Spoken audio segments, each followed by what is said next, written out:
शालिनी और पुनीत की सगाई के दिन मन्नत ने किया बड़ा खुलासा और खोली बॉबी की पोल। जी हाँ दोस्तों, मन्नत सीरियल के आने वाले ट्रैक में दिखाया जाएगा कि जब प्रेस कॉन्फ्रेंस में शालिनी अपनी बात से मुकर जाती है और बॉबी के खिलाफ गवाही नहीं देती, तो मन्नत को बड़ा झटका लगता है। उसे समझ नहीं आता कि शालिनी ने ऐसा क्यों किया। वहीं दूसरी ओर, जब ऐश्वर्या राय सिंह शालिनी के सामने शर्त रखती है कि या तो वह उनकी बात माने, वरना वे उसके भाई और उसे चैन से नहीं रहने देंगी। इसके साथ ही अगर शालिनी बॉबी के खिलाफ गवाही नहीं देती, तो उसकी शादी सलूजा फैमिली में ही करवा दी जाएगी।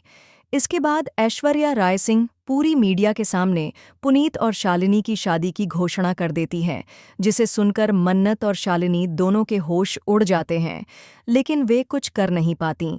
जब शालिनी और पुनीत की सगाई होती है, तो मन्नत सबूत लेकर बॉबी के खिलाफ सामने आती है।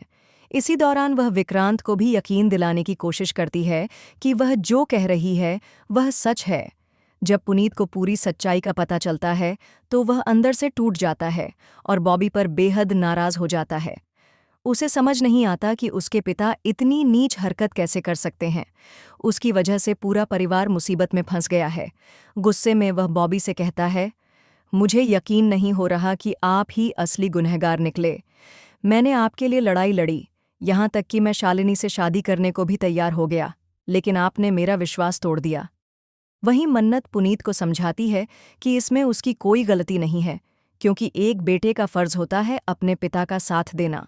लेकिन अब जब सच सामने आ गया है, तो उसे सही का साथ देना चाहिए। इसी वजह से अब विक्रांत और पूरा सलूजा परिवार बॉबी के खिलाफ एकजुट हो गया है और उसे उसके गुनाहों की कड़ी से कड़ी सजा दिलवाने का निर्णय ले चुका है। लेकिन सवाल यह भी है कि क्या इस सब के बाद विक्रांत और मन्नत की दोस्ती फिर से पहले जैसी हो पाएगी? क्या वे दोनों एक दूसरे से अपने दिल की बात कह पाएंगे? क्या अब उनके बीच की दूरियां खत्म होंगी या कोई नई साजिश फिर से उनका रिश्ता तोड़ देगी?